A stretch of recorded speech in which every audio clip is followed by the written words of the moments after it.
Assalamualaikum warahmatullahi wabarakatuh. Alhamdulillah rabbil alamin wa bihi nasta'in wassalatu wassalamu ala rasulil amin Sayyidina Muhammad wa ala alihi wa sahbihi ajma'in. Rabbi shrah li sadri wa yassir li amri wahlul 'uqdatam min lisani yafqahu qawli. Subhanaka la ilma lana illa ma 'allamtana innaka antal alimul hakim. Wala haula wala quwwata illa billahil aliyyil azim. Allahumma adkhilna mudkhala sidqi wa akhrijna mukhraj sidqi waj'alna min ladunka sultanan nasira.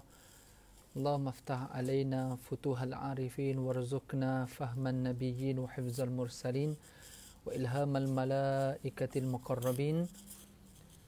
Sallallahu ala sayyidina Muhammad wa ala alihi wa sahbihi ajma'in. Walhamdulillahi rabbil alamin. Summa amma ba'd. Alhamdulillah. Terima kasih kepada MBI, Menteri Besar Selangor Incorporated, terima kasih juga kepada Musalla Al-Husna yang organize program kita pada hari ini. Terima kasih juga kepada semua sesedari tuan-tuan dan puan yang sudi join program kita, kuliah kita tengah hari ini. Terima kasih banyak. Sebelum kita start, apa kata tuan-tuan boleh share dulu program kita dekat social media masing-masing, supaya kita dapat sebar luaskan lagi program kita pada tengah hari ini, insya-Allah. Alright. Waalaikumsalam. Terima kasih banyak wakil-wakil daripada PPAS cawangan macam-macam ada daripada Pelabuhan Kelang pun ada. Terima kasih kepada Puan Nur Azaziah, terima kasih kepada Saliza Rahman, terima kasih Sumayya Syarub, CDA Hairul, Imah Hasan, Azrul Aruk, Nazriyah, Muhammad Syahzuan Abdul Rahman, Nur Syuhadah Mustafa Kamal. Terima kasih semua anak-anak syarikat MBI. Terima kasih Nabil Ashraf, Muhammad Nasrul. Saya baca nama mana yang sempat Alright. So terima kasih semua. Minta izin kita share dulu sikit program kita. Yang kita akan bincang hari ini, satu tajuk yang interesting yang diberikan kepada saya bersempena dengan apa yang mungkin kerap kali kita dengar dan kita nampak di social media kita hari ini. Ada banyak isu-isu yang mungkin kritikal hari ini, yang berkaitan dengan emosi yang menjadikan ada yang ramai bunuh diri. Hari ini pula kita dah buat kempen pasal bendera putih dan sebagainya. Ini semua ni rentetan daripada emosi. Hari ini kita nak bincang bagaimana urus emosi dalam Islam. So saya Ustaz Syarizan Daud akan bersama dengan anda semua. Kita nak bincang tentang perspektif mengurus emosi menurut Islam, kacamata Islam. Okey, pertama sekali saya yang bercakap pun kita ada emosi. Okey, saya nak bercakap pun saya kena pastikan emosi saya stabil hari ini. Okey, dalam keadaan segala keterbatasan yang ada, kita dah lockdown dah hampir daripada tahun lepas sampai tahun ni, buka sekejap tutup balik. Baru ni pun kita ingat dalam 2 minggu tu punya extend lagi. Dalam keadaan saya pun ada, saya punya bisnes, saya pun ada staff, saya pun ada family, saya pun ada jiran. Saya pun fikir juga nak travel, nak bercuti. Kan saya pun kena ada emosi yang saya kena urus. Semua hari ni kita nak bincang bagaimana apa yang ulama-ulama, apa yang cendekiawan, ilmuwan kita susun kepada kita untuk kita ambil pandangan-pandangan mereka ni, supaya saya juga boleh urus emosi saya dan kita semua yang menonton, yang share program kita hari ni, sama-sama kita boleh lihat tentang perspektif ini, insya-Allah. Alright. Pertama sekali, hidup kita ni dari sudut psikologi lah, orang bincang dari sudut kajian psikologi. Manusia ni, dia nak hidup, dia nak tenang, dia nak bahagia, dia nak berjaya, tertakluk kepada 3 keadaan. Ada setengah mengatakan 4 keadaan. Okey, saya nak pergi kepada 3. Yang pertama, IQ dia, intellectual ataupun intelligent quotient. Dia punya daya berfikir, cara dia fikir, keilmuan dia. Sebab ini tuan-tuan, kalau kita tidak intelek, orang tulis status apa kat social media pun, kita tak baca betul-betul, tak faham konteks dan sebagainya, rosak habis emosi kita. Sebab itu intelek penting hari ni. Sebab tu hari ni kita penting, dan intelektual itu pembelajaran apa semua ni kebanyakannya datang daripada pembacaan. So bayangkan kalau membaca pun kadang-kadang orang tak faham konteks, bayangkan pula yang hari ni kita dengar ataupun tengok gambar, tengok video saja, ataupun tengok benda-benda viral yang hari ni, tanpa kita fikir apa situasi sebenar yang berlaku. Okey, sebab ini orang boleh viral, rupanya konteknya berbeza. Dia viral tu setelah dia potong video. Rupanya ada video sebelum tu, rupanya ada panjang lagi beri ceritanya selepas itu, tapi orang ambil yang tengah-tengah tu je. So penting daya fikir, intellectual quotient, intelligent quotient. Kita ni nak mengurus emosi ke nak mengurus hidup kita, intelligent. Kena ada daya fikir. Dan daya fikir ini bermula dengan pembacaan. Sebab itu dalam ayat pertama yang diturunkan kepada baginda Rasulullah SAW, Iqra. Kan, baca. Mana suruh baca, suruh belajar, suruh menulis. Iqra bismi rabbikal ladzi qalam. Dan belajar baca pula dengan nama Tuhanmu. Berarti belajar ilmu-ilmu yang ada kaitan dengan ketuhanan. Ilmu-ilmu yang ada foundation, namanya ilmu Islam, ilmu agama dan sebagainya. Sebab hari ini ada ramai juga orang intelek. Tapi intelektualnya membawa kepada jauh daripada Allah. Dia ada PhD, dia ada double PhD. Tapi membawa dia jauh. Akhirnya dia jadi orang yang liberal. Dia boleh tolak Al-Quran. Dia boleh kata Quran tak relevan. Boleh kena tafsir semula. Dia ada intelektual. Tapi intelektualnya membawa dia jauh daripada agama. Ada. Sebab tu Allah sebut, Iqra bismi rabbikal ladzi khalaq. Bacalah dengan nama Tuhanmu yang telah menciptakan kamu. Berarti kita belajar ke, kita jadi orang yang cerdik ke, kita nak supaya kecerdikan kita itu semakin kita tunduk, semakin kita dekat dengan agama, dengan Allah SWT. So, intelligence ni penting. Okey, bagi orang nak berjaya, orang nak bahagia dalam kehidupan kita, perlu ada daya intelektual. Sebab tu kena rajin membaca. Kita kena buat kempen membaca hari ni. Sekarang ni kita faham, kita dah ada social media, kita dah ada Facebook, kita dah ada apa semua ni, kadang-kadang menyebabkan kita tak sempat nak membaca. Kita ada TV satellite yang kita nak tengok, kita ada rancangan movie yang kita subscribe di internet, akhirnya menjadikan kita tak sempat nak membaca. Kan? So bawah anak syarikat MBI kita ada banyak perpustakaan, ada perpustakaan Desa Asyakirin, ada perpustakaan Awam Shah Alam yang saya tengok ada notification yang keluar ni. So banyak perpustakaan ni hari ni pun orang tak pergi. Perpustakaan dah buat dah program-program yang supaya orang boleh subscribe, boleh baca secara online, e-book dan sebagainya. Penting ya, nak bahagia hari ni kena membaca. So dalam kehidupan kita hari ni kita nak bincang tentang bagaimana mengurus emosi sebagai contoh. Ya, yang first kali orang nak bahagia ni, tengok daya intelektual dia. Okey, kembali balik belajar dan belajar, terus belajar. Dalam Islam ajar apa? Utlubul ilmi minal mahdi ilal lahdi. Tuntutlah ilmu daripada buayan hingga ke liang lahat. Berarti tak putus. Tak putus. Kita dah habis first degree, kita rasa kita dah pandai, tak perlu nak belajar. Kita perlu belajar. Okay? So, intelligent quotient ni penting. Intellectual penting belajar. Tetapi, kalau ada ilmu semata-mata, ada knowledge, ada intelligent, ada intellectual, itu pun belum tentu berjaya. Belum tentu. Sebab ada orang yang dia intelek, tetapi akhirnya dia rosak, akhirnya masuk penjara juga. Ada. Berapa ramai CEO company, kalau jadi CEO ni biasanya orang cerdik lah kan. Tapi akhirnya ditangkap kena rasuah. Ada. Menggelapkan wang syarikat. Ada. Ada orang balik pada luar negara menjadi seorang yang sangat intelek. Akhirnya dia memanipulasi akaun company dia kerana dia sangat bijak.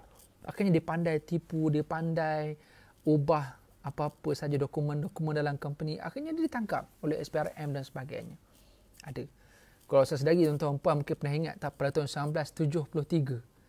1973 ada seorang budak lelaki yang berumur 3 tahun. Bayangkan budak umur 3 tahun masa tahun 70-an, bukan tahun 2021 ni. Tahun 70-an dulu ada budak umur 3 tahun pandai membaca. Bukan pandai bercakap. Pandai bercakap ni umur setahun, 2 tahun dah boleh bercakap. Ini membaca. Tuan-tuan, hari ni tahun Alaf 21 ni, orang membaca umur berapa tuan-tuan? Mungkin 4 tahun, mungkin 5 tahun, mungkin 6 tahun. Ada yang umur 7 tahun tak boleh membaca lagi. Ini zaman moden, zaman alat bantuan belajar banyak. Bayangkan, tahun 73 dulu ada budak umur 3 tahun pandai membaca. Dia sangat intelek. Sangat intelligent. Sehingga kan Profesor Ungku Aziz bawa dia ni berjalan, pergi bagi talk, bagi ceramah, bagi motivasi. Sebab ni budak yang genius. Intelektualnya sangat-sangat hebat. Saudari, apa yang berlaku? Walaupun dia sangat intelek, IQ dia sangat bagus, intellectual, intelligent quotient, kecerdasan fikiran dia sangat bagus. Pada tahun 1993, ada seorang pembuat roti canai ditangkap kerana memiliki ganja dalam poketnya. Seorang lelaki pembuat roti canai ditangkap kerana memiliki ganja dalam poketnya dan akhirnya dia masuk dalam pusat tahanan Serenti. Siapa lelaki pembuat roti canai itu? Dia adalah lelaki yang sama 20 tahun sebelum tu. Maknanya seorang budak yang IQ-nya genius, tapi akhirnya isap ganja, tuan. Walaupun boleh membaca umur 3 tahun, hebat bagi talk sana sini pada masa tu. Mungkin sekarang ni dia dah kembali normal lah. Kalau kita ingat juga ada dulu seorang remaja perempuan yang disponsor oleh government, oleh Malaysian government ke Oxford University. Mana IQ tu sangat luar biasa. Tetapi apa yang berlaku dekat dia, akhirnya dia menjadi pelakon dan model majalah dan video lucah di United Kingdom. Ingat lagi, saya tak nak sebut namanya, tuan-tuan boleh search. Kan akhirnya dia rosak. Walaupun IQ sangat luar biasa, tuan, dapat fully sponsor daripada government. Pergi ke Oxford University, tuan, bukan calang-calang. IQ luar biasa. Tapi apa yang berlaku dekat dia? Seorang macam ni pun sedang di treatment lah, sedang ada rawatan IQ dan sebagainya lah. Okay, so maknanya kita nak berjaya, nak bahagia dalam hidup, tuan, IQ kena bagus. Sebab tu kena belajar, apa saja kena buat. Siapa yang nak berjaya dalam dunia, man arada dunya fa'alaihi bil ilmi. Kata Nabi SAW, sesiapa yang nakkan kejayaan, kebahagiaan dalam dunia, kena ada ilmu. Wa man arada al akhirah, siapa yang nak berjaya akhirat, mana nak ibadat, nak sembahyang, baca Quran, sedekah, tawaf, haji, aktiviti ibadat, fa'alaihi bil ilmi. Nak ibadat pun kena ada ilmu. Kalau ibadat sebarangan tanpa ilmu, tak terima juga. Sebab tu Nabi kata, siapa yang nak dunia, nak akhirat, fa'alaihi bil ilmi. Wa man arada bihima, siapa yang nak dua-dua, dunia akhirat, fa'alaihi bil ilmi, kena ada ilmu. So IQ ni memang tidak dinafikan, dia boleh memberi kejayaan, kebahagiaan dalam hidup kita. Ada IQ. Sebab tu orang yang ada IQ, dia boleh untuk nak urus emosi dia. Dia boleh nak tenang-tenang, apa saja yang berlaku, dia boleh rational. Sebab tu lagi dia intelek, lagi dia pandai belajar, lagi dia cepat tangkap, cepat dia nak buat analisis dan sebagainya. Kalau berlaku COVID, apa yang dia kena buat, macam mana reaction dia. Dia jenis orang yang cepat tangkap dan dia masuk pada kursus-kursus lain yang mungkin bukan bidang dia terpaksa belajar lain supaya dia buat bisnes lain dan sebagainya.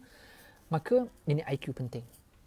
Yang kedua, sesedari, nak bahagia, nak hidup dalam dunia ni, kata ahli psikologi, dia kena betul dari sudut EQ, iaitu emotional quotient, kecerdasan emosi. Tadi kita cerita kecerdasan intelektual, cara fikir. Yang kedua, orang nak hidup dalam dunia ni, apatah lagi nak bahagia, nak berjaya dalam hidup, dia kena cerdas dari sudut emosi dia. Emosi ini, saya nak terjemahkan, emosi dan sikap benda yang sama. Okey, apa yang dia rasa, dan itulah yang akan mempengaruhi kepada apa yang dia akan buat, apa yang tindakan dia. Emosi dan sikap, saya nak letak dua-dua ni. EQ, emotional quotient. Emosi dan sikap. Contoh, sesedari sekarang nak dengar ceramah hari ini dekat sebuah bilik yang kemas, yang sejuk, yang bersih, tak ada gangguan. Berbanding dengan ada juga mungkin penonton kita hari ini yang anak dia tengah duduk panjat atas belakang dia, depan matanya mungkin ada barang sepah, ada pula anak dia tengah bergaduh depan dia. Dia tengah nak buat kerja ni. Akhirnya mempengaruhi emosi dia. Terus dia tak ada mood nak buat kerja, tak ada mood dia nak dengar kuliah kita hari ni. Kan nanti kan dia dapat mesej pula daripada kawan pejabat dia tu, dia pun balas cara yang tak betul. Sebab apa? Emosi terganggu dengan sikap dia akhirnya marah orang tengah nak balas tu, dia marah. Sepatutnya dia dengar ni dengan tenang-tenang, sikap menjadi tak tenang, sikap menjadi marah, sikap menjadi tiba-tiba jadi hot temper. Sebab apa? Emosinya tak stabil, sebab ada benda yang mempengaruhi dia. EQ, emotional quotient. Sesedari, dalam kajian psikologi, kecerdasan emosi ini dia disebabkan ada banyak faktor. Tapi faktor yang paling utama adalah kerana persekitaran dia, environment.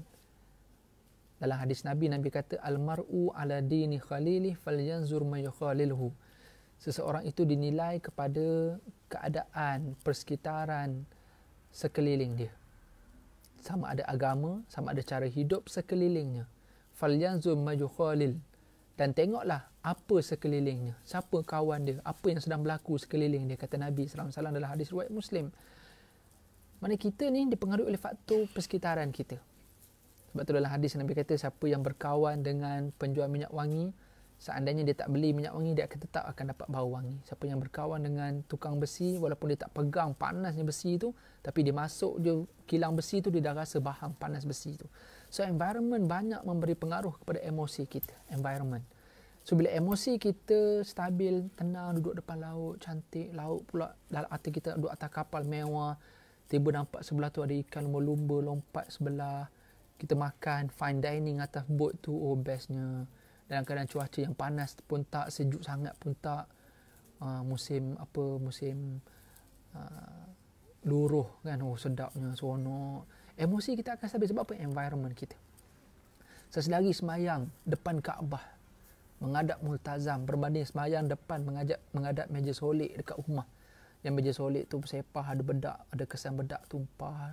Lepas tu nampak pula ada botol jatuh atas lantai. Sakit hati, botol minyak wangi kita baru je beli ni, siapa pula bagi jatuh dekat tepi meja solik tu. Kita tengah semayang ni. Emosi terganggu tak bila tengok persekitaran tadi?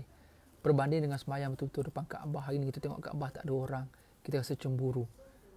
Kita tengok, oh tenangnya diorang boleh semayang, boleh tawaf dan sebagainya. Persekitaran itu membantu. Kita hari ni musim pandemik, persekitaran antara faktor utamanya hari ini orang down, orang jadi sakit, orang jadi lemah semangat, orang jadi putus asa, orang hilang punca pendapatan, family jadi porak-peranda, persekitaran kita. So kita tidak boleh nafi, kita tidak boleh nafi salah satu sebabnya adalah kerana pandemik. Walaupun ada sebab-sebab lain kenapa orang punya emosi problem hari ini, ada sebab-sebab lain kita akan bincang. Cuma persekitaran yang berlaku sekarang. Okay, so penting sesedari kita cerita pasal emosi ni, cerita pasal apa yang kita rasa ni. Kalau kita boleh terima kasih bagi yang buat nota, terima kasih banyak-banyak siapa yang rajin untuk tulis nota. Nanti kita boleh pakai share nota ni. Terima kasih banyak-banyak. Contoh boleh bayang ni, kita cerita pasal emosi ni, bayang betapa kuatnya pengaruh emosi dengan persekitaran, dan bagaimana persekitaran boleh mempengaruhi emosi, dan bagaimana emosi boleh mempengaruhi tindakan kita. Contoh, tuan-tuan, perempuan mungkin boleh bayang. Mungkin kita pernah ada pengalaman ni. Kita duduk dekat bus stop. Saya ingat lagi zaman saya belajar dulu. Kita banyak duduk kat bus stop. Kadang-kadang kita boleh berjalan 1 kilo, 2-3 kilometer daripada rumah, semata-mata nak pergi bus stop. Sampai kat bus stop pula tunggu bas dalam 15 minit, 20 minit. Tengah-tengah panas.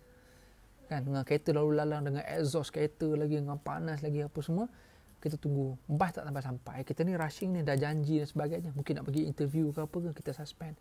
Zaman dulu mana ada Grab macam sekarang, kan mana ada LRT, MRT, kecanggihan transportation sekarang, logistik macam sekarang tak ada. Naik bas yang sangkut tu, bas mini sebagainya. Tengah kita duduk kat bus stop tu, dengan panas, dengan bas tak sampai, emosi kita dah terganggu ni. Macam mana IQ hebat sekalipun, kan ada PhD pun, kita bawa balik luar negara nak pergi interview, ada PhD, IQ luar biasa, tengok EQ pula. Kita pun tunggu bas tak sampai, cuaca panas. Tengah kita duduk dengan kereta lalu lalang, datang bas, tengok nombor lain, oh aku tak naik bas ni, kita dah hot dah ni, mana pergi bas ni. Tengok dalam timetable pukul 2.10, tapi ni dah 2.20 tak sampai lagi ni. Dah emosi kita dah mula meraung, dah emosi kita. Tiba-tiba datang seorang pakcik duduk sebelah kita. Dia bawa anak 2 orang. Seorang lelaki, seorang perempuan. Anak mungkin umur 3-4 tahun. Yang aktif ni. Dia duduk sebelah kita. Kita ni tengah ada surat khabar. Ataupun mungkin kita pegang handphone macam sekarang ni. Seorang pakcik ni datang bawa anak 2 orang. Dalam keadaan kita dah hot dah ni. Bas tak sampai-sampai. Pakcik ni datang. Dia duduk sebelah kita. Dia buat tak tahu je anak 2 orang ni. Duduk main, duduk lintang pukang anak ni. Dia lari sana, lari sini. Tiba terlanggar kita. Hampir nak jatuh kita punya handphone ni. Lepas tu dia lari main dekat tepi bus stop tu sampai nak terjatuh kat divider, kereta lalu lalang ni. Pakcik ni boleh relax je bapak kepada 2 orang anak ni. Okay? Tonton saya lagi tolong bayang situasi ni kejap. Nak cerita bagaimana pengurusan emosi sangat penting. Bagaimana persekitaran mempengaruhi emosi. IQ. Saya contoh saya ada IQ yang sangat bagus, PhD ni. PhD holder, bawa balik luar negara nak pergi interview, tunggu kat bus stop. Tapi saya tak mampu nak kontrol IQ saya. Dalam keadaan ada seorang pakcik duduk sebelah saya, dalam keadaan saya pun dah suspend, bas tak sampai, cuaca panas pula, saya nak pergi interview pula. Saya pun gabra ni nak interview, tak tahu macam mana ni sebab janjinya macam mana lagi semua. dalam keadaan nak fikir, nak jawab lagi dan sebagainya. Pakcik ni boleh biar anak dia 2 orang hampir-hampir nak kelanggar kereta. Berapa kali dia anak tu tersadung pergi langgar kita, handphone kita nak jatuh. Emosi kita makin panas, makin membara. Sebab apa? Persekitaran tadi. Kita pun dah hot sangat dah ni, akhirnya dah tak boleh tahan, kita pun tegur lah pakcik. Cik, jagalah anak 2 orang ni. Ni sikit lagi dah nak kena langgar kereta tu. Kita bagi alasan kereta, padahal kita marah anak tu langgar kita kan. Jaga-jagalah tu, anak dia nak kena langgar dah tu. Baru pakcik ni daripada pengalaman tadi, baru dia pun macam tersedar anak dia 2 orang tu. Kita marah ni, seorang bapa boleh biar anak dia. Kita hot. Tapi pakcik tu, daripada dia pengalaman tu, dia pun terus tersedar. Dia pun kata, Allah, iyalah betul lah. Minta maaf. Saya sebenarnya tengah blur, saya tengah blank sekarang ni. Sebab anak ni dah 3 minggu tak dapat jumpa mak dia. Hari ni saya janji nak bawa dia jumpa mak dia pergi hospital. Akhirnya so diorang sangat excited akhirnya nak dapat jumpa mak. Tapi saya tak tahu nak buat macam mana. Saya blank sebab maknya, saya dapat call pagi ni maknya meninggal dunia. Jadi saya bawa anak saya 2 orang ni dalam keadaan saya tak tahu macam mana saya nak jawab ke anak ni yang excited nak jumpa mak. Tapi dalam keadaan maknya sebenarnya dah tak ada. Cuma saya nak bawa dia pergi hospital. Ni tuan-tuan kalau boleh bayang ni macam mana tuan-tuan, daripada emosi yang sangat marah. Kita hot ni. Kita rasa marah, kita rasa stres, bas tak sampai, cuaca panas, duduk tepi jalan, bunyi motor, bunyi exhaust. Kan? So, datang anak yang daripada mana dengan pakcik yang buat tak tahu. Rupanya pakcik ni dalam keadaan dia tengah sedih, dalam keadaan dia tengah tak tahu nak cakap macam mana dengan anak yang mak dia mati. Kita yang daripada nak marah tadi, macam mana emosi kita pula masa tu. Lepas kita dapat tahu cerita sebenar daripada bapa ni, iaitu apa? Daripada marah kita jadi kesian. Barulah kita faham, oh patutlah bapa ni buat tak tahu punya dia pun dalam keadaan emosi tak stabil. Dia sampai dah sedih isteri meninggal. Sedih pula ni anak-anak siapa nak jaga. Nak bagi tahu macam mana ke anak. So kita daripada marah tadi jadi sedih. Sampai kita pula keluar duit pula dekat pakcik ni sebagai tanda kesiannya kita dekat 2 orang anak ni. Ya tuan-tuan, ini emosi. Dia boleh berubah satu saat. Dia boleh berubah. Ada orang yang suka mencuri. Kerjanya mencuri, tak kena tangkap. Mencuri, tak kena tangkap. Masuk je pasar raya, dia mesti akan keluar pasar raya, mesti dia akan curi satu benda. Kan? Curi topi ke curi baju. Dia normal. Tiba-tiba satu hari, dia curi dan dia kena tangkap. Terus dia malu, dia takut, dia sedih. Dia telah malukan family dia. Akhirnya dia terus tak mencuri hari itu. Sebab apa? Emosinya. Dia ubah dalam tempoh satu saat. Ini dipanggil anjakan paradigma. Mungkin orang biasa dengar paradigma ni. Orang boleh ubah emosi. Sesedari kita dalam hidup kita ni, selain pada IQ, EQ, emotional quotient, kecerdasan emosi. Bagaimana kita kena urus emosi kita dan kita kena urus persekitaran kita. Siapa yang nak emosi yang bagus, tolong tengok persekitaran. Sebab environment faktor utama yang menjadikan emosi kita elok. Okay? Kat rumah, kat workstation, ke tempat kerja, dalam kereta, di mana saja kita berada, kita kena urus persekitaran kita. Kita akan mudah untuk urus emosi. Okay, yang ketiga sesedari, SQ, spiritual quotient. Kita nak hidup dalam dunia ni, apatah lagi nak bahagia, nak berjaya, tengok SQ, spiritual, kecerdasan emosi kita. Spiritual quotient ni, kecerdasan spiritual, rohani, kecerdasan rohani kita. Inilah Islam. Ya. Kalaulah orang yang bukan Islam, dia penganut Hindu ke, Buddha ke, dia ada cara meditasi dia. Dia ada yoga, dia ada macam-macam lah. Cara-cara dia menghadap dekat dia punya tokong-tokong dia. Ada cara dia yang pada dia itu boleh tenangkan dia. Kita orang Islam, Muslim, kita ada cara mengurus rohani kita. Imam Al-Lais As-Samarkandi suruh kita urus rohani kita dengan cara 5 benda. Imam Al-Lais As-Samarkandi ni dia macam Imam Al-Ghazali. Ni semua pakar-pakar dalam bidang spiritual, especially dalam bidang-bidang hati, bidang-bidang emosi, bidang-bidang tasawuf ni. Imam Al-Lais As-Samarkandi dia ajar kita cara urus spiritual. Dan dia ambil daripada hadis Nabi, daripada Quran semula, cuma saya ringkaskan. Nak urus spiritual kita sesedari, kita tengok zikir kita. Kita ada tak zikir harian? yang kita wajibkan diri kita, walaupun zikir tu sunat. Zikir ni bukan semayang. Semayang tu wajib ada solat 5 waktu kan. Zikir ni sunat. Tapi ada tak yang siapa-siapa kita yang mewajibkan diri dia mesti zikir benda ni. Contoh, ada orang zikir maksurat pagi lepas subuh, lepas asar atau malam dia baca maksurat pula lagi. Ada orang yang memang dia dah amal. Bila malam sebelum tidur dia ada suratul muluk, hari Jumaat dia baca suratul kahfi. Ada orang dia jadikan benda ni habit dan rutin dia. Zikir ni benda yang dia ulang-ulang, dia selalu buat. Tak kira ayat Quran ke hadis Nabi ke. Zikrullah. Kata Imam Malais, nak urus spiritual, tengok zikir dia. Sebab tu kita ada zikir lepas semayang. Kan? Kita ada naik kenderaan, ada doanya. Nak kerja ada doanya, keluar rumah ada doanya, pakai baju ada doa, tengok cermin ada doa. So, saudari, kita buat tak benda ni? Hari ni tuan-tuan, kita buka social media. Siapa sini yang bila tengok je social media, tengok sakit hati, tengok sakit hati. Tuan, kita kena banyak zikir. Kena banyak. Sebab kita takut benda-benda ni boleh ganggu emosi kita. Tengok orang share benda yang bahagia. Share dia dengan family, kita rasa tak tenang. Orang ni share makanan, kita rasa tak tenang. Orang ni share apa benda yang dia share je, kita rasa tak okey. Tuan, repair, improve kita punya zikir spiritual kita. So zikrullah ni penting. Okey, zikrullah tu nombor 1. Yang kedua, cara urus spiritual kita yang kedua dengan Al-Quran. Okey, baca Quran. Ramadan dah tinggalkan kita. Sekarang ni nak masuk, sekarang ni Zulkaidah nak masuk Zulhijjah tak lama lagi. Tengok tuan-tuan, Quran kita kat mana? Bila last kita baca Quran? At least minggu sekali hari Jumaat. Ada baca Yasin ke, baca Suratul Kahfi ke? At least. Ada orang hari-hari dia wajibkan baca Quran. Okay, ini bukan cerita Quran dalam sembahyang ni. Ini yang luar sembahyang, yang dia buka mushaf ataupun dia buka guna apps, software kat handphone dia. Baca Quran. Urus spiritual kita. Yang ketiga, bangun malam. Tahajud. Qiyamul Lail sebelum subuh. Dulu bulan Ramadan kita boleh bangun malam sebab ada sahur. Ada makan sahur. Kerana ada makan tu lah, sebab esok nak puasa fikir tak boleh makan esok, dan kita paksa diri untuk bangun juga sebelum subuh tu supaya boleh makan, at least dapatlah solat 2 rakaat. Tuan-tuan, kita kena buat juga rutin ni walaupun kita dah tak puasa, walaupun kita dah tak makan sahur. Tapi tuan-tuan, itulah bila kita dah tinggal lama ni, nak start balik bukan senang. Kita kena paksa diri, kena paksa, bukan senang. Benda ni bukan senang. Bangun malam untuk ibadat, untuk tahajud. Ini boleh jaga, boleh urus kita punya spiritual.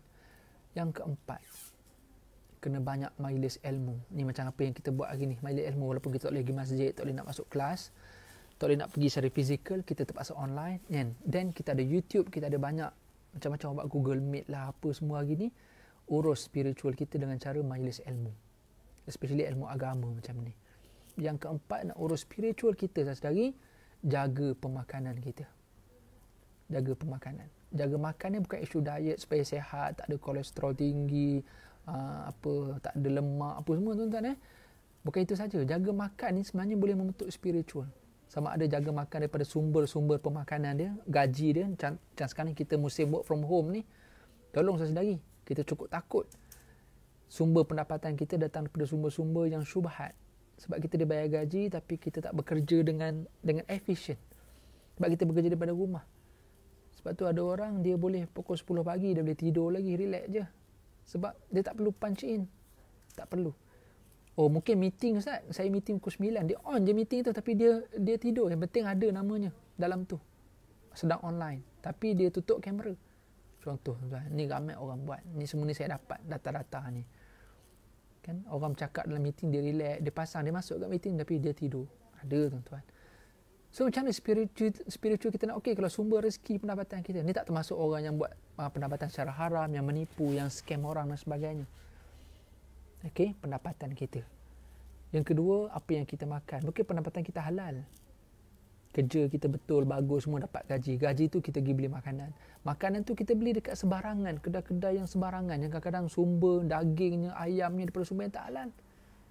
Hari ni ada isu apa, kartel daging. Kan banyak. Walaupun isu ni dah berbangkit, kat custom masih lagi kena tangkap. Apa yang dia orang submit tak sama dengan apa yang dalam kontena. Ada. Dia punya nombor bil berbeza. Ni kat isu kartel daging tuan. Kita dah berapa tan daging yang kita makan yang syubhat, yang haram mungkin, na'udzubillah.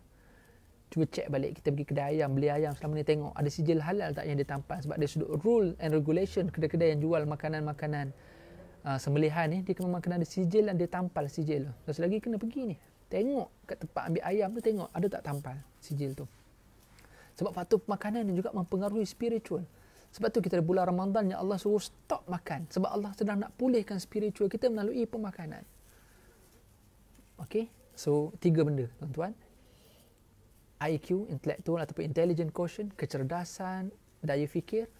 Yang kedua, emotional quotient, kecerdasan dari sudut emosi dan sikap. Yang ketiga, spiritual quotient, kecerdasan dari sudut rohani kita. Ada setengah ahli psikologi dia tambah satu lagi, physical quotient. Orang yang nak bahagia, nak berjaya dalam hidup ni, dia kena physical juga, kena cerdas, kena sihat. Sebab tu jaga kesihatan juga. Sebab tu kita lockdown pun dibenarkan untuk kita buat senaman dekat area kejiranan dan sebagainya. Physical kena jaga, diet kena jaga, pemakanan kita kena jaga, fitness kita kena jaga, nutrition. Kita bukan saja sekadar nak tengok ingredient apa yang kita makan, nutrisi pemakanan juga kita kena jaga. So kita ambil 4 benda tuan-tuan, IQ, EQ, SQ dan FQ. Intelligent quotient, emotional quotient, spiritual quotient dan juga physical quotient. Kecerdasan intelek, kecerdasan emosi dan sikap, kecerdasan rohani, kecerdasan fizikal. Seselagi yang dirahmati Allah Subhanahu wa taala sekalian, bila kita lihat emosi ni, kita dah tahu lah kita akan ada emosi. Kita nak berjaya, nak bahagia dalam hidup, kita urus semua emosi. Urus IQ kita, urus emosi kita, urus spiritual kita, urus fizikal kita. Okey? Tapi dalam masa yang sama, dalam 10 minit, 15 minit yang terakhir ni, kita nak fokus kepada emosi. Okey, nak urus emosi. Sesedari yang dirahmati Allah, laqad kana lakum fi Rasulillahi uswatun hasanah. Sesungguhnya pada susuk tubuh yang daripada Rasulullah itu adalah sebaik-baik ikutan. Uswah ni dia bukan sekadar role model. Dia bukan sekadar model. Model ni kita nampak luar je. Okey, itu example. Rasulullah ni lebih daripada model. Bila sebut uswah ni, dia luar dalam. Kita boleh contohi Nabi. Kadang-kadang kita inspired dengan seseorang. Contohlah public figure kan. Kita kenal dia apa yang dia tonjolkan kat social media aja. So kita dapat inspirasi. Kita pun tiru apa yang dia buat. Kan dia punya business, dia punya lifestyle, dia punya cara bercakap. Itu luaran. Ya, itu pun dah bagus. Okey. Tapi bayangkan Rasulullah, dia bukan sekadar luaran bagus, dalaman pun bagus. Okey? Sebab tu para sahabat pergi tanya isteri Nabi, Rasulullah ni macam mana? Supaya nak tahu Rasulullah ni di sebalik luaran, di sebalik yang jumpa kat masjid, di sebalik jumpa kat pasar, ataupun kita ni di sebalik jumpa dekat social media ni, kita kenal tak family dia, kita kenal tak adik-beradik dia, tanya pasal orang ni. Luar dalam. Rasulullah SAW yang menceritakan tentang Rasulullah ni bukan sekadar isteri Nabi. Allah menceritakan tentang Rasulullah SAW. Allah sebut apa? Laqad kana lakum fi Rasulillahi uswatun hasanah. Sesungguhnya pada Rasulullah itu adalah sebaik-baik ikutan. Jadi sebab itu kita tengok apa yang ada pada baginda Rasulullah sallallahu alaihi wasallam. Dan tokoh ilmuwan Islam kita, contohnya Dr. Muhammad Osman Najati, ada menyatakan bahawa reaksi dalaman terhadap satu perkara, pengalaman atau peristiwa mencorak kepada kepelbagaian emosi. Sekali lagi reaksi dalaman terhadap sesuatu perkara, pengalaman atau peristiwa akan mencorak kepada kepelbagaian emosi. Sama ada terdiri daripada marah, sedih, duka, kecewa, takut, gembira, suka, kasih sayang, apa sahaja. Rasulullah SAW pula telah memberi panduan kepada manusia untuk mempelajari dan memahami tentang reaksi emosi dan kaedah pengurusan emosi. Jika ditinjau pada hari ini berkaitan kecerdasan emosi, beberapa elemen penting dalam kecerdasan emosi ialah mengenali jenis emosi, memahami emosi diri sendiri, memahami emosi orang lain, simpati, empati, lain tu. Mengetahui bagaimana emosi tercetus dan kesannya kepada pembangunan diri dan perhubungan. Oleh yang demikian, saudari sekalian, dalam Al-Quran dijelaskan menerusi surah Al-Baqarah ayat 277. Kita nak fokus bagaimana mengurusi emosi dalam Islam. Saya nak cerita dari sudut psikologi tu, bagilah ahli-ahli human resource kita yang buatlah benda tu. Tuan-tuan puan, Allah sebut dalam ayat 277 yang bermaksud sesungguhnya orang yang beriman mengerjakan amal soleh, mendirikan solat, menunaikan zakat, mereka mendapat pahala di sisi Tuhannya, pada mereka tidak ada kekhawatiran dan tidak pula mereka bersedih hati. Sedih, khawatir, kecewa, takut, gelisah, anxiety, depression, semua ni benda-benda yang menyakitkan. Jadi Allah kata apa? Beriman, amal soleh, dirikan solat, tunaikan zakat, bukan sekadar dapat pahala, tapi menjadikan mereka tidak khawatir dan tidak gelisah dan tidak berduka cita. Sebab tu hari ni tuan-tuan, bila sebut tentang orang yang beremosi hari ni, yang bunuh diri ke, yang ada masalah rumah tangga ke, tolong cek benda ni. Dulu saya terlibat dengan Jabatan Agama Islam Wilayah. Saya pernah menjadi penolong pengarah di bahagian pengurusan karya Jabatan Agama Islam Wilayah Persekutuan. Dululah saya dah pencen tahun 2011 saya pencen daripada Jawi. Dalam kes rumah tangga, kaunseling dan sebagainya, yang dalam pengurusan rumah tangga yang nak bercerai apa semua ni, bila datang aduan kepada kita dalam kes suluh dan sebagainya, datang nak buat kaunseling, antara benda yang kita boleh sebut secara jelas dalam majoriti, boleh kata 99.9% orang yang ada masalah dalam rumah tangga ni, kebanyakan dia tak jaga benda ni. Apa dia? Keimanan dia, amal soleh dia, solat dia dan zakat dia. Saya boleh sebut benda ni secara jelas tuan-tuan puan. Ini semua ni perkara asas dalam agama. Iman, amal soleh, solat dan zakat. Okey? Paling mudah tuan-tuan, solat. Paling mudah. Sebab tu nak urus emosi kita hari ni, tolong jaga solat. Solat 5 waktu. Solat awal waktu. Solat berjamaah. Kita tak cerita solat pergi masjid. Tak cerita yang tu. Kita pun tak nak polemikkan isu buka masjid. Sebab walaupun masjid tutup, kita still boleh solat. Okay? Dia bukan satu isu besar sangat yang tu. Tapi dia jadi isu lah kalau kecelaruan dari sudut SOP. Hari tu orang buat pemberian vaksin dalam masjid dan sebagainya. So vaksin boleh ramai-ramai. Tiba-tiba yang solat kena keluar. Sebab yang solat boleh 12 orang je. Sebab SOP-nya macam tu. Jadi ada kecelaruan dekat situ. Tak apa, saya tak nak sentuh isu tu. Isunya kita kena solat walau di mana saja kita berada.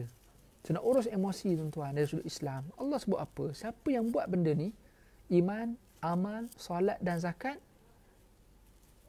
okay, innal ladzina amanu wa amilus salihan wa aqimus salata wa atuz zakah lahum ajruhum 'inda rabbihim wa la khaufun 'alaihim wa lahum yahzanun. Dia akan dapat pahala di sisi Tuhannya. Wa la khaufun 'alaihim, dia tidak ada kekhawatiran, ketakutan, kegelisahan, tak ada. Walahum yahzanun, dan dia tidak akan bersedih hati. La tahzan, don't be sad, jangan bersedih. So kita kena sedih, kita kena emosi, tengok solat kita. Tengok tu je, tak tengok jauh-jauh. Tak payah cerita lagi pasal COVID, tak payah cerita pasal ekonomi merudum, tak payah cerita pasal pendapatan hilang, tak payah cerita yang tu. Cerita pasal solat dulu. Sebab tu urus emosi kita dengan spiritual. Sebab tu yang kita bincang awal tadi kan, IQ ke EQ ke apa ke, EQ terbesar. Tapi yang mempengaruhi EQ kita adalah SQ kita. Spiritual akan mempengaruhi emosi, emosi akan mempengaruhi sikap kita. So semua ni akan berkait. IQ berkait dengan EQ, SQ berkait dengan EQ, FQ berkait dengan EQ. Tapi yang terbesar adalah SQ, spiritual akan mempengaruhi emosi. SQ mempengaruhi EQ. Terus lagi, maka sebab itu, emosi kita yang tak stabil, yang marah dan zikir. Sebab tu Nabi suruh apa? Urus emosi. Kalau tengah marah, Nabi kata duduk. Jangan berdiri, duduk. Duduk pun marah lagi, baring. Marah lagi, ambil wuduk. Marah lagi, mandi. Nabi suruh urus emosi itu dengan cara spiritual. Jadi spiritualnya apa? Kita kembali kepada cara Nabi lah. Kembali kepada cara Nabi. Urus dengan cara spiritual. Kita cerita marah ni emosi. Tapi urus cara spiritual. So Nabi, spiritual kita apa? Kita kembali kepada hadis Nabi SAW. Nabi kata kalau marah jangan berdiri, duduk. Ambil air semayang, mandi. Kan? Sebab kita marah ni marah pada unsur api. So kita kena banyakkan sejuk. Sebab tu tuan-tuan, kita duduk kat negara panas, kita mudah marah. Kereta kita tak ada aircon. Jam pula, tiba aircon kita sejuk. Bila jam, aircon jadi panas, kita jadi hot. Tapi kalau kita sejuk je, kita pergi Canberra Highland, kita pergi Genting Highland, kita pergi Europe mesti sejuk. Kan kita relax, tenang-tenang, relax. Sebab apa? Sebab sejuk. Okay? So bila kita sejuk ni, insya-Allah. Sebab tu solat ni akan sejukkan kita. Okey, solat ini akan sejukkan kita. Antara cara urus emosi yang disebut dalam hadis riwayat Tirmizi, Sabda Nabi SAW, bertakwalah kamu kepada Allah. Ittaqillah haitsuma kunta. Bertakwalah kamu kepada Allah di mana saja kamu berada. Bertakwa atau apa dia? Buat apa yang disuruh, tinggal yang dilarang. Di mana saja kamu berada, buat apa yang Allah suruh, tinggal apa yang Allah larang. Ini cerita pasal amal soleh, iman. Kemudian Nabi kata apa? Iringilah kejahatan dengan perbuatan kebaikan. Maknanya siapa yang kita kenal dia kita buat jahat, buat baik. Supaya baik itu boleh menghapuskan kejahatan. Dan perangilah dan berperangailah kepada manusia dengan perangai yang baik. Ini cerita pasal amal soleh ni. Amal soleh ni bukan sembahyang, puasa, zakat, tawaf je. Amal soleh ni apa? Kita berkelakuan baik. Bawa kereta elok-elok, pergi kedai, hormat orang lain, tolak troli. Jangan penting diri, dekat kaunter beratur ikut turn, jangan potong. Kalau nampak kita barang kita banyak, orang lain barangnya sikit, bagi orang tu settle dulu walaupun dia lambat daripada kita. Kita nampak ada barang jatuh atas lantai, kita kutip walaupun bukan kita yang bagi jatuh. Kita berperangai-perangai yang baik, ini boleh mempengaruhi emosi. Tuan-tuan, sometimes kita tengok orang buat baik, kita tengah gelisah tengok orang baik dalam keadaan dia tu susah daripada kita, tapi dia boleh buat baik. Akhirnya kita boleh rasa, oh rupanya ada orang yang lebih teruk daripada aku, tapi dia boleh urus dengan baik. Maka kita pun jadi tenang. Dia tengok rupanya kita rasa kita susah, kita tengok ada orang yang lagi susah, tapi rupanya dia boleh relax. So kita akan pada tenang. Sebab apa? Sebab kita tengok emosi orang lain. Sebab tu penting kita kenal emosi kita, penting kenal emosi orang lain juga. Kita simpati tengok orang susah, simpati. Tapi kita kena ada empathy. Kita kena rasa yang macam mana kalau aku jadi susah, macam mana kalau kita duduk dalam kasut dia. Orang kata apa, duduk dalam kasut orang tu, kita nampak dia susah, jom tengok macam mana jadi orang susah betul-betul, dan baru kita ada empathy tu. Sebab tu saudari, nak urus emosi ni, tengok emosi diri sendiri, kenali emosi diri sendiri, kenali juga emosi orang lain. Muslimin dirahmati Allah, tuan-tuan dan puan-puan sekalian, mungkin dalam 2-3 minit yang terakhir ini saya nak baca beberapa keadaan dalam mengurus emosi secara Islam. Siapa yang rajin boleh tolong buatkan nota tu. Emosi takut. Imam Al-Ghazali menyatakan emosi takut sesuatu yang menikam dan terbakar dalam hati kerana perkara yang dibenci dan tidak diingini. Itu kata Imam Al-Ghazali. Emosi takut merupakan perasaan yang ada dalam diri manusia. Ini normal. Sebab tu Allah sebut wala nabluwannakum bisyai'in minal khauf. Sungguhnya kami uji manusia dengan ketakutan. Kan normal, benda takut ni normal. Tapi kita sebagai orang manusia, takut yang pertama Allah. Bukan jin, bukan syaitan, bukan manusia. Takut kepada Allah dulu. Jadi kalau orang yang boleh mengurus ketakutannya kepada Allah, baru takut kepada manusia, maka inilah menjadikan orang tu jadi kaya jiwa, bukan miskin jiwa. Yang kedua, emosi marah. Emosi marah merupakan salah satu perasaan yang timbul apabila manusia berasa tidak puas hati terhadap satu perkara. Kebiasaannya diiringi oleh perubahan fisiologi seperti muka menjadi merah, anggota badan jadi menggeletar, pergerakan, pertuturan pun jadi bercelaru dan sebagainya. Diiringi pula dengan kelakuan, tindakan cacian, dera, kutuk, pukul dan sebagainya. Emosi marah juga adalah naluri semula jadi. Kita kena ada emosi marah, tapi kita kena urus kemarahan. Jangan tak ada marah langsung.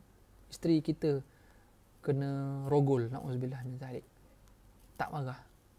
Emosi kita suka, tak boleh, ini pelik. Emosi marah tu ada, tapi kena uruskan. Macam mana? Maafkan. Kita kena jadi orang yang lambat marah. Sekali marah, dia cepat reda. Kita nak jadi orang macam ni. Kita tak nak jadi orang yang cepat marah. Sekali marah, cepat reda. Dia dah marah, dia pun reda. Kita juga tak nak jadi orang yang cepat marah, lambat reda. Itu lagi masalah. Kita nak jadi orang yang lambat marah, cepat reda. Kita bertenang dulu, tahan diri kita. Wal'afina an-nas, Allah sebut kan, orang yang suka bersedekah siang malam, senang susah, nampak tak nampak.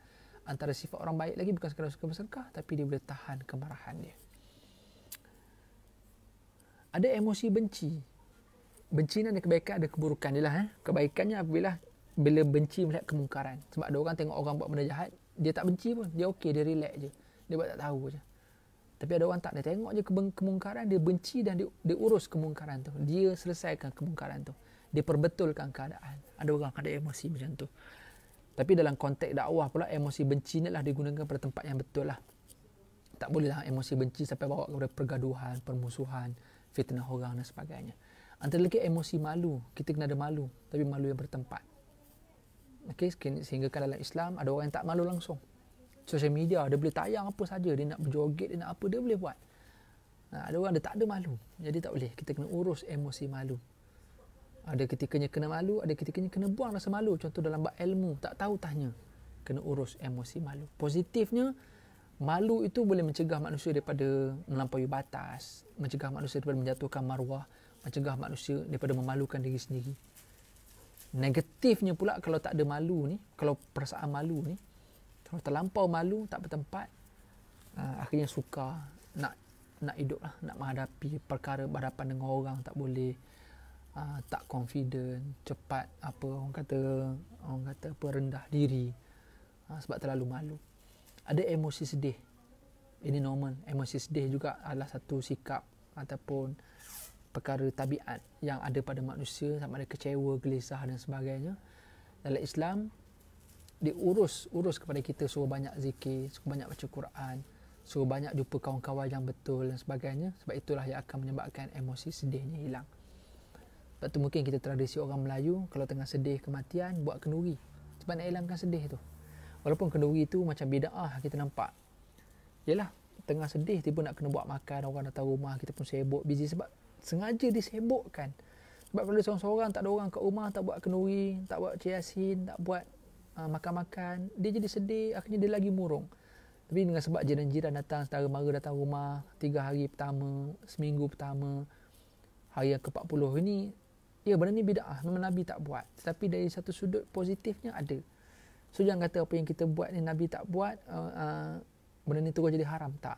Tapi sebab nak urus emosi sedih tadi, akhirnya dia boleh lupa pasal kematian tu dan sebagainya. Sebab tu bila orang balik je, habis je makan-makan, habis je tahlil, dia jadi sedih balik.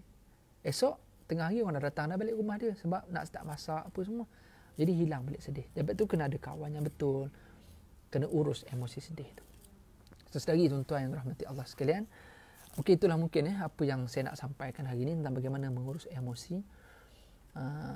Sebenarnya ceritanya terlalu panjang, cuma ini sekadar mungkin apa yang saya cakap ni pun surface je apa yang kita bincang hari ini tentang mukadimah kehidupan. Kita perlu ada IQ, EQ, SQ dan juga FQ, intellectual, intelligent, emotional, spiritual dan juga physical. Semua kecerdasan yang kita kena urus dalam bab emosi. Kalau tanya saya, paling mudah nak urus emosi, urus persekitaran kita dulu. Okay? Dalam kitab-kitab fiqh dia ajar kita tentang kebersihan. Bab pertama dalam kitab fiqh, bila kita nak hidup ni, fiqh mengajar kita untuk hidup, membantu kita untuk hidup. Ilmu fiqh dia start dengan at-taharah, tentang bersuci, tentang an-nazafah, kebersihan. Sebab tu tolong jaga persekitaran. Sebab tu negara yang susah biasanya dia kotor. Negara yang maju biasanya dia bersih. Tengok rumah yang bersih, kenderaan yang bersih, teratur dan sebagainya, dia akan lebih tenang. Tempat kerja, susun atur dengan elok, dia akan jadi tenang. Emosi kita jadi mudah. Nak ibadat, teratur ibadat kita, pakaian kita betul, kiblat kita betul, sejadah kita elok, menghadap ruang depan kita okey, kondusif, semua tu akan membentuk emosi kita. So kita tolong cari environment yang betul, persekitaran yang betul, rakan-rakan yang betul, kawan-kawan yang betul, social media yang betul. Mana-mana yang kita tak suka, block terus ataupun kita unfriend terus dengan benda-benda yang boleh bawa unsur-unsur negatif dalam hidup kita ni. Kita boleh terus hide mereka daripada pandangan mata kita. Di samping kita urus dengan cara spiritual kita, jaga zikir, jaga solat, jaga Quran, sedekah, kita semua tu, amal soleh tu kita teruskan, kita buat berdasarkan ayat 227 tadi. Okey, iman, amal soleh, solat dan zakat, insya-Allah kita akan hilang sifat takut, sifat gelisah, sifat gusar, dan kita akan hilang sifat duka cita, sifat sedih kita. Untuk semua sekalian, itu saja untuk hari ini. Ada rezeki, insya-Allah kalau ada rezeki kita boleh sambung lagi, kita boleh elaborate lagi tentang cara pengurusan emosi ini dalam Islam. Terima kasih kepada pihak pengurusan MBI. Terima kasih kepada Musalla Al-Husna yang organize program kita hari ini, dan semua anak syarikat MBI yang join hari ini. Majoriti saya tengok banyak perpustakaan hari ini. Ya, terima kasih banyak pada semua. Terima kasih Jamaliah Jamil, Salu Titot, Rahim Sya'alam, Nur Azna, Sa'diyah, Nur Farahin, Nur Azila, Tasnim, Nur Hazikah, Jamaliah. Terima kasih semua. Barakallahu fikum. Minta maaf salah silap saya, tolong doakan saya, doakan kita semua yang menonton, yang share program ni, semua kita terjaga emosi, terjaga fizikal, terjaga iman, amal kita semua terjaga, dan kita boleh survive dalam situasi yang sedang melanda kita. Kita doalah supaya kita semua bebas daripada COVID, kita boleh kembali kepada asal, kita boleh tenang-tenang dan kes-kes kejadian bunuh diri, kejadian keruntuhan rumah tangga, perbalahan rumah tangga ni dapat dihilangkan dalam negara kita, insya-Allah. Okey, itu saja hari ini. Minta maaf banyak-banyak. Saya Ustaz Syarizan Daud mengundur diri. Kita jumpa lagi. Wassalamualaikum warahmatullahi wabarakatuh. Subhanakallahumma wa bihamdik, asyhadu an la ilaha illa anta, astaghfiruka wa atubu ilaik. Bismillahirrahmanirrahim. Wal 'asri insana fi khusr illa alladziina aamanu wa 'amilus shalihat wa tawassaw bil haqqi wa tawassaw bis sabr.